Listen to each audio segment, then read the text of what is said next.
So this is a forum about Ukraine, kids, right? We need a forum on Ukraine, don't we? Okay. So I'm going to just talk a little bit about some thoughts I have how to deal with Ukraine. And then I wanted us to be able to talk amongst ourselves. We're recording the talk, but we won't record our individual feelings. Is that good with the gang? Okay. Yep. Okay. So where do we begin on Ukraine, right? We are with, and I'm going to read this from something I wrote. I hope you guys don't mind. I just hard to remember everything. Okay, where do we begin? We are with, oh, Jane Wallace is joining us. Let's just give Jane Wallace a chance to come online. Jane, hi, welcome, welcome, welcome. Thank you, my dear. Okay, I'm just about to give a little talk on Ukraine. So and Michael Marston's joining too. I want to be welcoming. Yeah, they're in Hawaii, so let's give them a minute. Yeah, Well, that's a long trip. aloha. Yeah. Ken, could you say hi to your son? I was hoping he would be here today. He really enhances our meetings, I think. Ken's son. Yeah. He's Thank you. You know, I didn't think to invite him to this today, but thank you, Jim. Thank you. Yeah. So I want to know, I missed the prayers this morning. How are the prayers of the people in the worship service since we were waiting a minute? How did they go, guys? Good. Did you write them, Wendy? No, Ken did. They were great. Oh, They Yeah. were beautiful. yeah. Thank you. Yeah. Oh my God, Ken, well done, well done. Fourth Sunday of the month. Don't be there or be square. Yeah. Okay. Got it. Helen's getting a break. Would you Okay. send them to me, Ken? Of course. I was with the kids. I'm there till communion. Okay. Guys, I'm going to jump in if everybody's okay with that. Yes. Sure. Okay. So where do we begin on Ukraine, right? We are witnessing the destruction of innocent people. Mothers and fathers, brothers and sisters, innocent children are being killed and babies are being bombed. I don't know about you guys, but I remember World War II. And this feels similar in that it is huge, it's horrific, it's the slaughter of innocents, it's frightening, and it's globally destabilizing. But having said that, let's put it in perspective, because right now, worldwide, there are 27 different conflicts going on. If you want to check it, there is a United Nations global conflict map. And that's happening all over the world. There's violence in Syria, Yemen, Iraq, Afghanistan, South Sudan, just to name a few. We all know that violence seems chronic in human life. But this particular conflict feels different for us as Americans. And by the way, I want to tell you that we as a world have had more peace since the end of the Cold War than at any time in recent history. This invasion breaks that peace. Further, it's an invasion of people who remind us of ourselves. That's what's happening in Ukraine. No disparity, no disrespect to the Middle East, but we don't relate as well to people who wear keffiyehs and jalabiyas as we do to people in puff jackets that we wear. They look like us, they dress like us, their lives are similar to ours. We're going to have a different reaction, which is what's happening to us right now.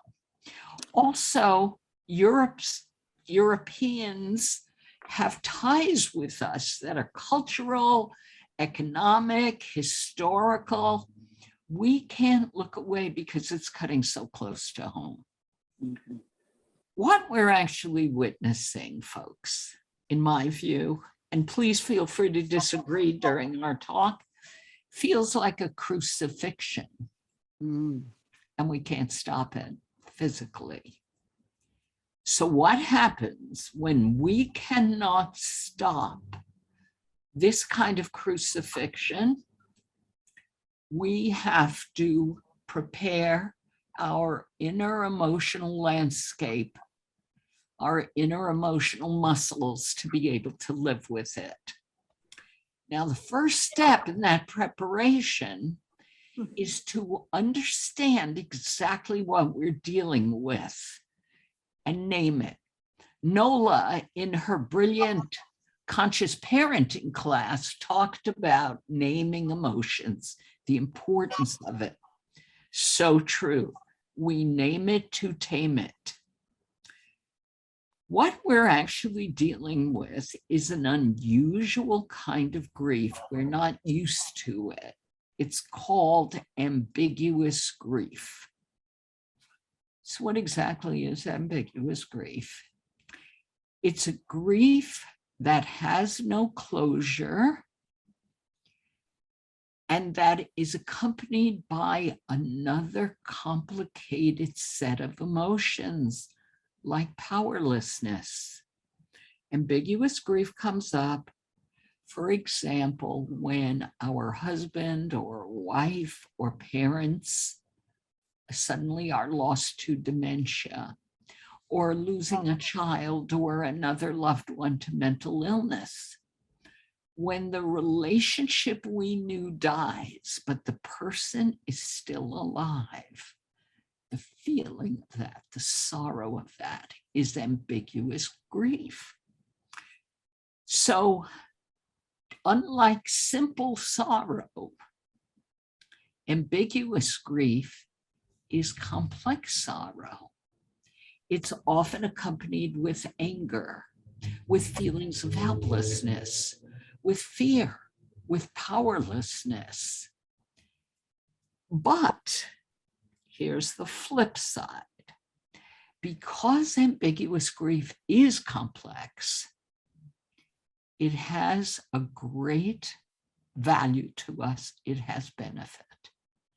There is always secondary benefit in whatever happens to us. The first thing, of course, is loss. Loss of feelings of safety, loss of feelings of strength. But if we allow the secondary benefits to occur, we can train our nervous systems to expand. We can train our emotions to grow, to become more flexible, to be more agile. We can develop emotional strength, durability, and steadfastness. When we go through hard times and we survive the hard times, excuse me, my cat is informing me of something. Thank you. Thank you. Meow, thank you.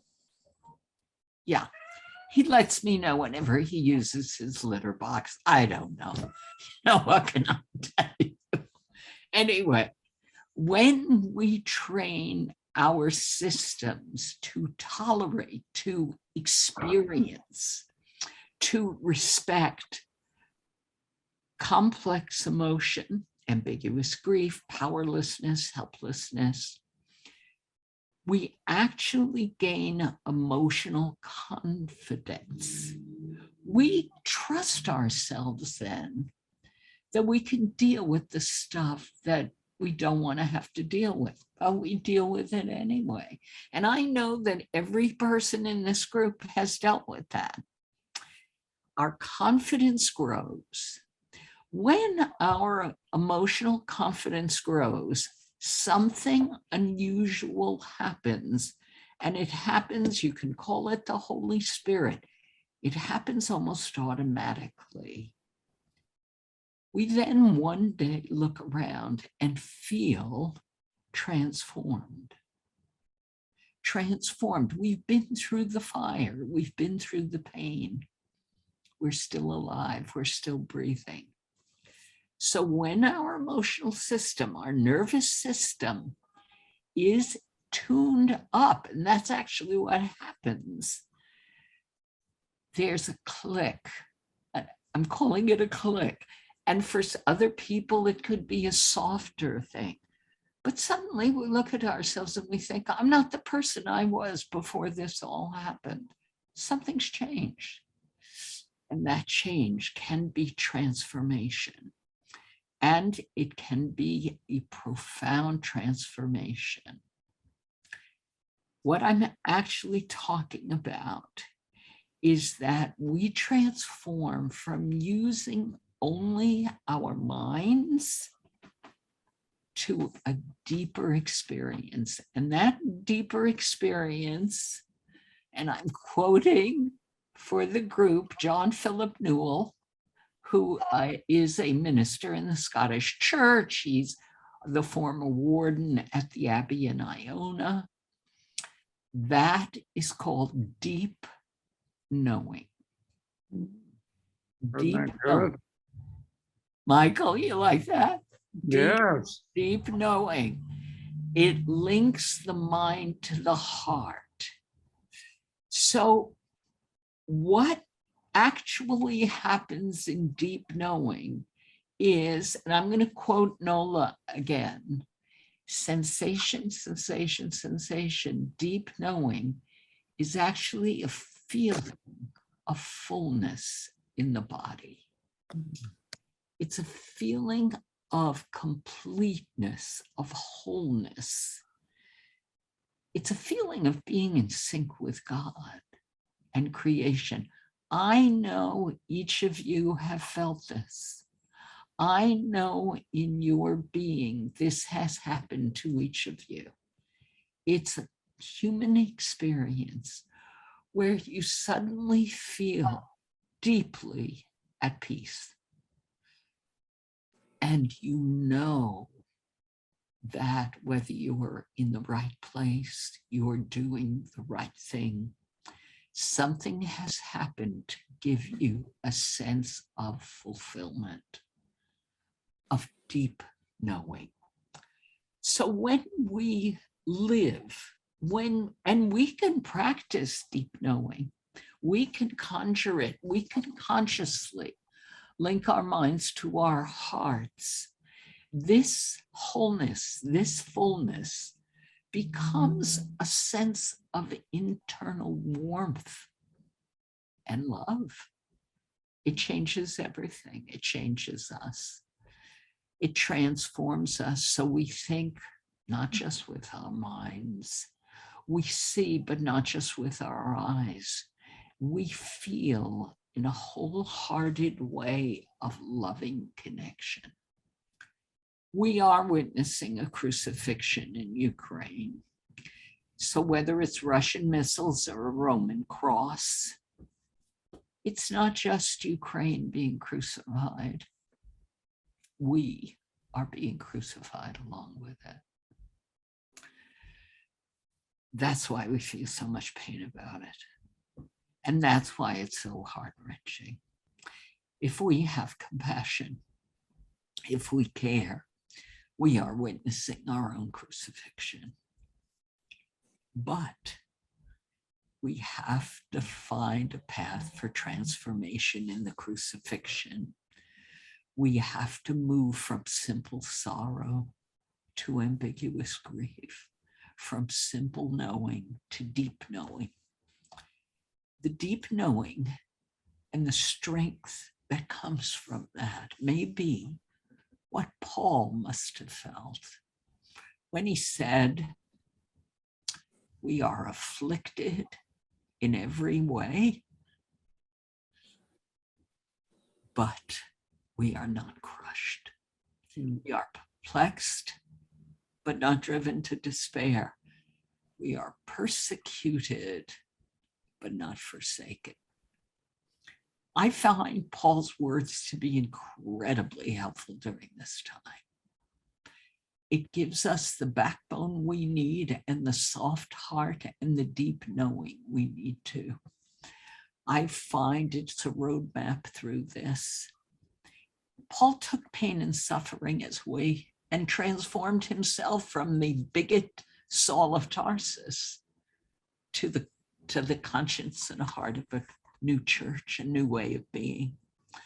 We can, in the midst of this tragedy, and what I'm trying to learn to do, live in a state of deep knowing, deep feeling, deep love. And to me, that sounds like heaven on earth. So, dear ones, those are some of the thoughts I've had as we all witness what we're witnessing and struggling